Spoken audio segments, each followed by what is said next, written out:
අපි කලින් වීඩියෝ එක නවත්තන්නේ බණ්ඩාරනායක මැතිතුමාගේ ඝාතනයත් එක්ක. ඉතින් අපි අද වීඩියෝ එකෙන් කතා කරන්න යන්නේ බණ්ඩාරනායක මැතිතුමාගේ ඝාතනයෙන් පස්සේ දේශපාලන සිදු වෙනස්කම් ගැන. බණ්ඩාරනායක මැතිතුමා ඝාතනයට ලක් වූ දිනම විජයානන්ද දහනායක මහතා අග්‍රාමාත්‍ය ධුරයට පත් වුණා. ඊට පස්සේ 1960 තුන්වෙනි මාසේ 21 වෙනිදා මාර්තු 21 වෙනිදා ඩඩ්ලි සේනානායක මහත්මයා අග්‍රාමාත්‍ය ධුරයට පත් වුණා. ජූලි 21 වෙනිදා පැවති මැතිවරණයේ ඩඩ්ලි සේනානායක මහත්මයා පරාජයට පත් වුණා. ඊට පස්සේ අග්‍රාමාත්‍ය ධුරයට පත් වෙන්නේ ඉතාමත් සුවිශේෂී චරිතයක්. ශ්‍රී ලංකාවේ සහ ලෝකයේ ප්‍රථම අගමැතිවරිය ලෙස සිරිමා බණ්ඩාරනායක දියුරුම් දෙනවා. මගේ සම්පූර්ණ නම සිරිමා රත්වත්තේ ඩයස් බණ්ඩාරනායක. මෙතුමියට කරන ගෞරවයක් විදිහට සිරිමාව බණ්ඩාරනායක විදිහට පුද්ගලයන් ආමන්ත්‍රණය කරන ලබනවා. මෙතුමියගේ ආණ්ඩුවට කියන්නේ මැතිනිගේ ආණ්ඩුව කියලා. ඒ තරම් මැය ජනතාවට සමීප පාලකවරියක් විදිහට පත් වෙනවා. මැය 1960 ඉඳන් 65 වෙනකම් අග්‍රාමාත්‍ය ධුරයේ සේවය කරනවා. 1965 නැවතත් ඩඩ්ලි සේනානායක මහත්මයා අගමැති ධුරයට පත් වෙනවා. ඔහු 1965 ඉඳන් 1970 දක්වා පාලනයේ නිරත වෙනවා. 1970 වෙනි නැවත ශ්‍රී ලංකා නිදහස් පක්ෂය ජයග්‍රහණය කරනවා. 1970 ඉඳන් 1977 දක්වා නැවතත් සිරිමාව බණ්ඩාරනායක මැතිණියගේ ආණ්ඩුවක් පිහිටවනු ලබනවා. ඇය අග්‍රාමාත්‍ය ධුරයේ සේවය කරනවා. සිරිමා බණ්ඩාරනායක මැතිණියගේ පාලන කාලය 1972 කියන්නේ ඉතාමත් සුවිශේෂී අවුරුද්දක්.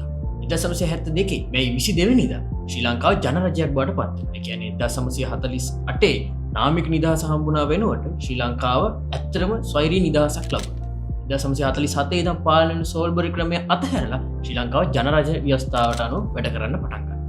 සිරිමා බණ්ඩාරනායක මැතිණිය 1972 ඇති කළේ ජනරජ ආණ්ඩුව මගින් පාර්ලිමේන්තුවේ බලතල වැඩි කරනවා. පාර්ලිමේන්තුව උත්තරීතරම ආයතනය බවට පත් වෙනවා. ශ්‍රී ලංකාවේ ජනාධිපති ධුරයක් පිහිටවනවා. ඒක නාමික ජනාධිපති ධුරයක් වුණා ජනාධිපති ධුරයක් පිහිටවනවා. හැබැයි විධායක බලය අගමැතිවරයා ළඟ තියෙනවා.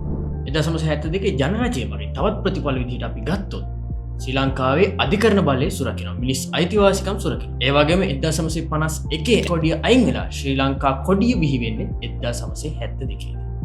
1941 ආරම්භ නමෝ නමෝ ජාතික ගීය වෙනුවට ශ්‍රී ලංකා මාතා ජාතික ගීය 1972 ජනසතු වෙනවා. සිරිමා බණ්ඩාරනායක මැතිණිය ශ්‍රී ලංකාවට සංවෘත ආර්ථික ක්‍රමයක් හඳුන්වලා දෙනවා. ඒ කියන්නේ ආනයනය කරන දේවල් අඩු කරනවා. ඒ වගේම සිරිමා බණ්ඩාරනායක මැතිණිය දවස් 7 බෙදලා තිබ්බා.